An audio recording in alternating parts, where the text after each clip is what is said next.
الكهف 24.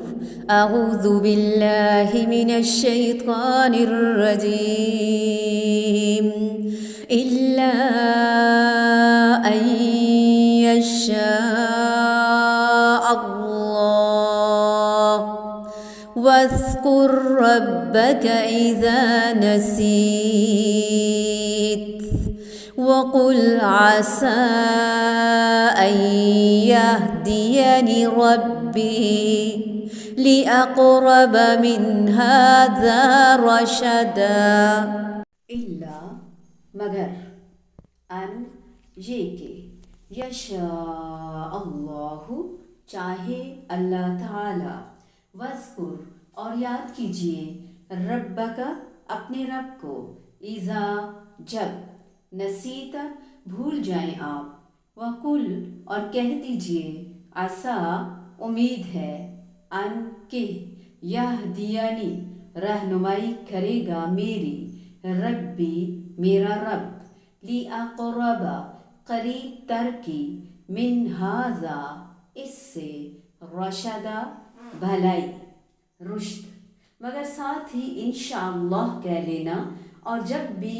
بھولے اپنے پروردگار کی یاد کر لیا کرنا اور کہتے رہنا کہ مجھے پوری امید ہے کہ میرا رب مجھے اس سے بھی زیادہ ہدایت کے قریب کی بات کی رہبری کرے۔ یعنی جب جبرائیل امین علیہ السلام آئے تو اللہ تعالیٰ نے انشاءاللہ کہنے کا یہ حکم دیا۔ آیت میں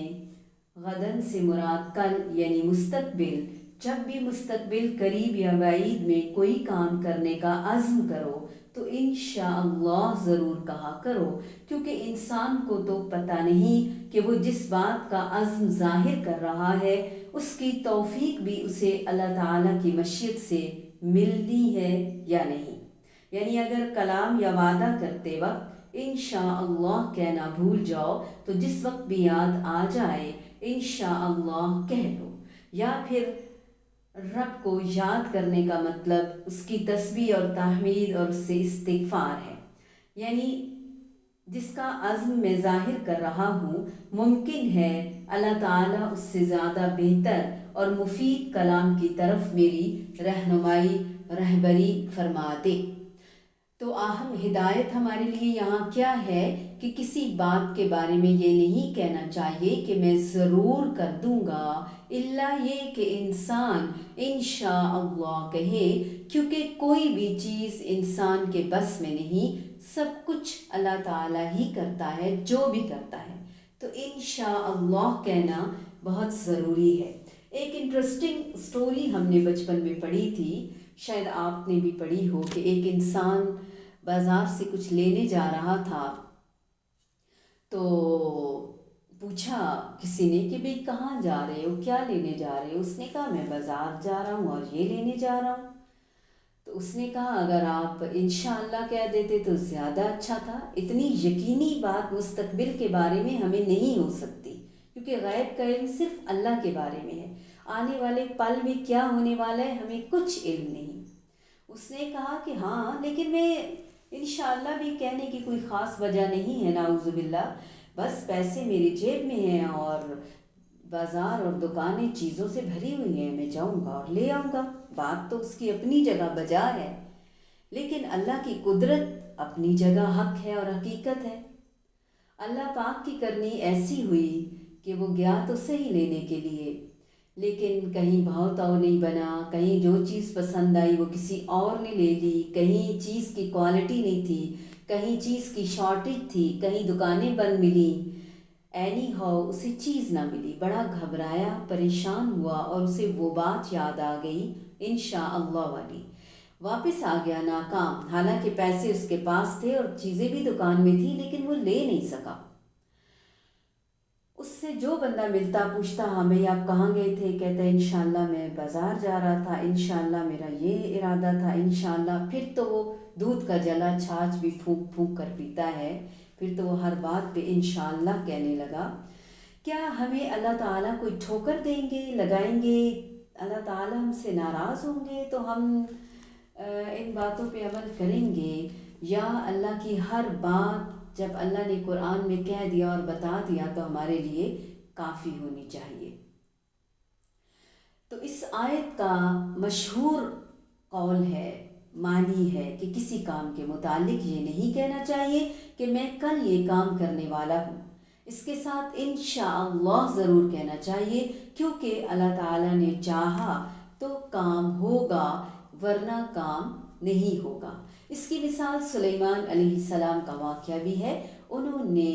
جب کہا کہ ایک رات میں اپنی 100 یا پھر کم و بیش 99 اپنی ازواج کے پاس جاؤں گا اور ہر عورت سے انشاءاللہ نہیں کہا، ہر عورت سے ایک بیٹا ہوگا جو جہاد فی سبیل اللہ کا شاہ سوار ہوگا۔ ان کے ایک ساتھی نے کہا کہ انشاءاللہ کہیے، مگر سلیمان علیہ السلام نے مشغولیت وغیرہ کی وجہ سے انشاءاللہ نہ کہہ سکے، کہنا بھول گئے۔ تو ان عورتوں میں سے صرف ایک عورت کو حمل ہوا اور وہ بھی بچہ ادھورا پیدا ہوا۔ رسول اللہ صلی اللہ علیہ وآلہ وسلم نے فرمایا، قسم اس ذات کی جس کے ہاتھ میں محمد صلی اللہ علیہ وآلہ وسلم کی جان ہے، اگر وہ انشاءاللہ کہتے تو سب عورتوں کے بیٹے ہوتے جو شاہ سوار ہوتے اور سب اللہ کے راستے میں جہاد کرتے۔ دوسرا معنی یہ ہے کہ اے نبی، کسی کام کے بارے میں اپنی مرضی سے یہ نہیں کہیے کہ کل میں یہ کام کرنے والا ہوں، مگر یہ کہ اللہ چاہے، یعنی اللہ چاہے گا کہ آپ وہ کام کریں تو وہ آپ کو اجازت دے گا، پھر آپ اس کے اذن سے یہ کہہ سکتے ہیں الا ان یشاء اللہ، جیسے سورۃ نجم کی آیات ہیں وما ینطق عن الہوی ان هو الا وحی یوحی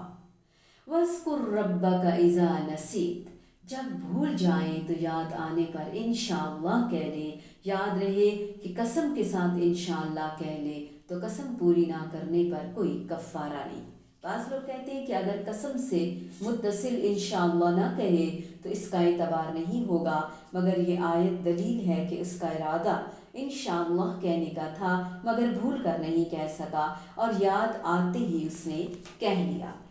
تو انشاءاللہ ہم بھی یہ پڑھ رہے ہیں عمل کرنے کی نیت سے، ہمیں ہماری نیت کا اجر ضرور ملے گا اور ہم عمل کریں گے انشاءاللہ جب تک زندہ ہیں، انشاءاللہ إلا أن يشاء الله واذكر ربك إذا نسيت وقل عسى أن يهديني ربي لأقرب من هذا رشدا۔